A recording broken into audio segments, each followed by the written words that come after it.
Hello, STAIR students. My name is Miss Kelsey, and today I get to read to you one of my favorite stories, Martha Speaks.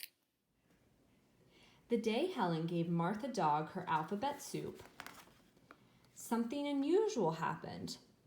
The letters in the soup went up to Martha's brain instead of down to her stomach. That evening, Martha spoke. "Isn't it time for my dinner?" Martha's family had many questions to ask her. Of course, she had a lot to tell them. "Have you always understood what we are saying?" "You bet. Don't you want to know what Benji is really saying?" "Why don't you come when we call?" "You people are so bossy. Come, sit, stay. You never say please." "Do dogs dream?" "Day and night. This morning I dreamed I was chasing a giant meatloaf." "Why do you drink out of the toilet?" "Lassie is not all that smart." Woof! Alphabet soup became a regular part of Martha's diet, and the family had a wonderful time surprising people walking the dog and always good for a laugh. "Yo, Rinny, good dog, how's the flea problem?" They ordered pizza from a different restaurant every night. "How much do I owe you?" They taught Martha how to use the phone, but this was a mistake. "Hello, Acme Meat Company? I'd like to make an order." Pretty soon, more than pizza was being delivered. "But I didn't order any barbecue." Family and friends were amazed. "Please pass the carcass. Want to go for a walk, Granny?" Although there were those who doubted, there is no such thing as a talking dog. Martha always had the last word. "Speak, Martha, woof." Just kidding. But there was a problem. Now that Martha could talk, there was no stopping her. She said exactly what was on her mind. "Why is that man so fat?" She made embarrassing comments. "Mom said that fruitcake you sent wasn't fit for a dog, but I thought it was delicious." And she always told the truth. Who did it? Occasionally, she wondered why her family was often mad at her. But she kept on talking. She talked through everyone's favorite TV shows.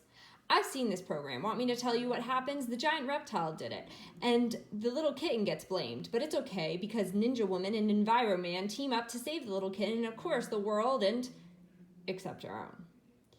She talked while they were trying to read. "There's a poodle over on Circuit Street I'd really like to play with. He's small, but what a dog. And speaking of small, I'm sure you're curious about the early days of my life." She talked and talked and talked.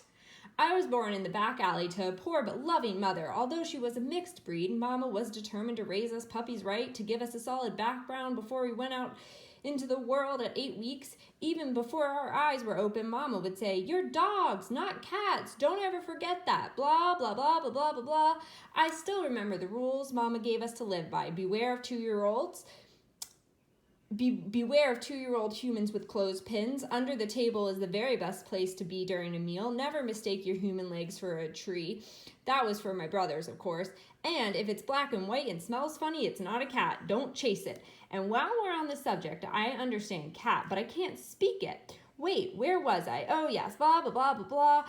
Did you know that my mother gave me a name before you did? She named all of us puppies. I was 3. My sisters were 1, 6, and 7. My brothers were 2, 4, 5, and 8. I never did like 8 very much, but 6 was a lot of fun. But I'll never forget my father's face when he saw all of us puppies. 'Boy, that's a lot of puppies,' he said. 'What a funny dog,' blah, blah, blah, blah, blah," until her family could not stand it anymore and said, "Martha, please." "Shut up!" "What's wrong, Martha? You talk too much," yelled Father. "You never stop," yelled Mother. "Sometimes," said Helen, "I wish you never learned to talk." Martha was crushed. The next day, Martha did not speak. She did not ask for dinner or to go out. She offered no opinions, but laid quietly beneath the kitchen table. At first, her family enjoyed the silence, but after a while they became worried. "What's the matter with Martha?" asked Helen. Martha didn't answer. Helen's father called the vet. "There's something wrong with my dog," he said. She won't say a word. Is this some kind of joke? Snapped the vet. Helen offered Martha's bowl after bowl of alphabet soup, but Martha had lost her appetite for letters. Martha's family wondered if she would ever speak again.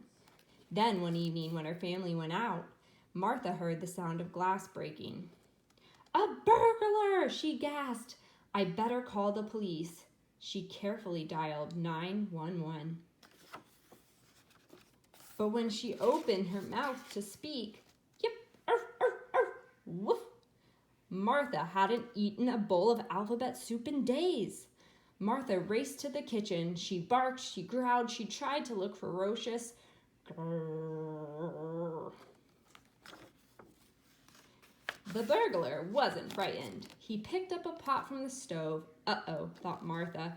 It's taps for sure. But to her surprise, the burglar put down the pot on the floor in front of her. "Here, doggy," he said. "Have something nice to eat." The burglar smiled as he closed Martha into the kitchen and went back to work. "Dumb dog," he said. "Lucky for me you like alphabet soup." When Martha's family returned, they found the police removing the burglar from their house. "How did you know he was robbing our house?" asked Helen. "We got a call at the station," said the officer. "Some lady named Martha."